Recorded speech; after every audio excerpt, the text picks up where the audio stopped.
Hello, everyone. I'm here to do my top seven least to favorite movies of 2023.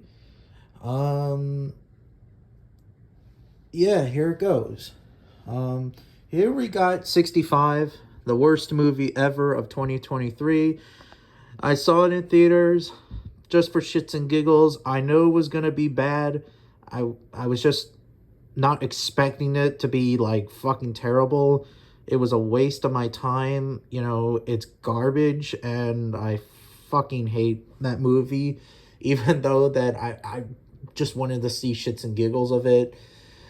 But yeah, really dumb movie. Um like even Adam Stan yeah, Adam Driver. I don't know why I'm saying Adam Sandler. Adam Driver's character, was fucking terrible. All the characters are garbage. The dinosaurs are garbage. The environment, everything's garbage. It's not a worth watching. Yeah. Um. Another movie. Um. Next is Winnie the Pooh, Blood and Honey. I know this was going to be terrible. It had a little bit of comical relief, but overall, it's not, again, just like 65. It was kind of garbage, but at least it was better entertaining than 65, in my opinion. But yeah, um, it was just, it is what it is. I mean, basically, it's just shitty movie. The director wanted a shitty movie, and now they're doing another Blood and Honey movie, and this time they're gonna have Tigger. I wonder how that plays out. I'm probably not gonna watch seeing it because it's fucking garbage, and Winnie the Shitter looks very ugly looking, but obviously, what the hell you expect? It's an alternate version of Winnie the Shitter. Next is Cocaine Bear. Now, Cocaine Bear, I actually really liked. Cocaine Bear was a really good, fun movie. It was a mixture of horror and comedy type movie. It's actually based on a true story, except for that in real life, the bear did die of a cocaine overdose, but in the movie, this bear survived. Also, what I find very weird and interesting is that in real life, the bear was a male, but in the movie, it's a female. I don't know why they chose it, but I guess that they're trying to make like maybe a new Cocaine Bear film because at the very end, like I think that there were there wasn't a post credit, but they're trying to show like what's next to come if they're ever going to do another Cocaine Bear movie. But yeah, it was just a again waste of, I mean, not a waste of time, but it was a good movie. I have to say, not the best, but it's better than obviously than 65 and Winnie the Shitter, Blood and Honey. Yeah. Next is Creed 3. I love the Rocky franchise, and Creed 3, um it was an okay movie. I really enjoyed it. Obviously it's not better than the Rocky films. Obviously Sylvester Stallone's not in this movie because obviously according to an interview Sylvester Stallone is retiring Rocky's character. Sylvester Stallone is obviously in other movies, but again, he's not in this movie because I think Sylvester Stallone wants to move on with the Rocky franchise, in my opinion, so that's why he moved on. But at least that Adonis Creed did mention Rocky and Apollo Creed, and a very good film. It was actually very emotional to see. You know, not as emotional as the second film, but it was still emotional. Next is Strays. Now, Strays is pretty funny. It's actually the same director who did Cocaine Bears, as the title you can see.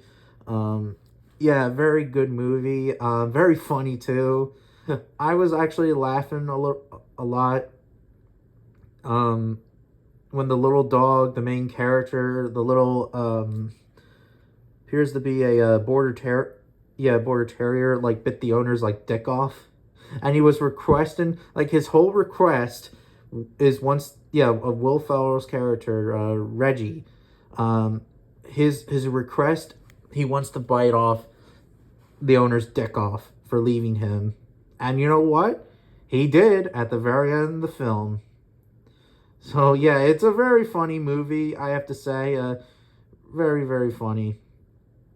And obviously, this movie's better than Cocaine Bear, in my honest opinion. And yeah, I think they did a really good job. Next is Chicken Run 2, Dawn of the Chicken. Now, Chicken Run 2, Chicken Run, Dawn the Chicken. I love Chicken Run. And Dawn the Chicken, it's not as good as the first one, but it was actually a really good story. Like, the story's really good. I also like they brought back like all the characters except for Mr. Tweety, but they brought back the Mrs. Tweety. I forget her name, but I like how like she appeared in this movie. Yeah, and I like how Ginger fought against her, and Ginger has a daughter named Molly. Rocky, everything. Like, the story I really enjoyed so much, and I like how they use the animation. Like, the animation looks very good, just like the same as before from back in 2000 in stop motion animation. And then the final movie, the number one favorite movie, is of course Godzilla Minus. Godzilla Minus obviously is my number one favorite movie of 2023 is because, well, obviously it's not just Godzilla, but the story. The story was very emotional. It was very dark, very depressing, and overall just like unexpectedly a really good movie, to be more exact, of 2023. In my opinion, it's not as the best of the Godzilla films, but Godzilla Minus is still like one of my favorite Godzilla films. I still like Godzilla Minus 1. Again, I do like the MonsterVerse, the Heisei era, and some of the Mammalian movies, and even the Toho movies too, even though I didn't watch the Toho movies, I only saw like the 1954 version, the American version, but that's a whole different story for another day. Yeah, Godzilla Minus 1 is a really good movie, and I would highly recommend it. So yeah, that's my favorite list of my top 7 worst to best of 2023's movies, and I can't wait for this year's movies to show up.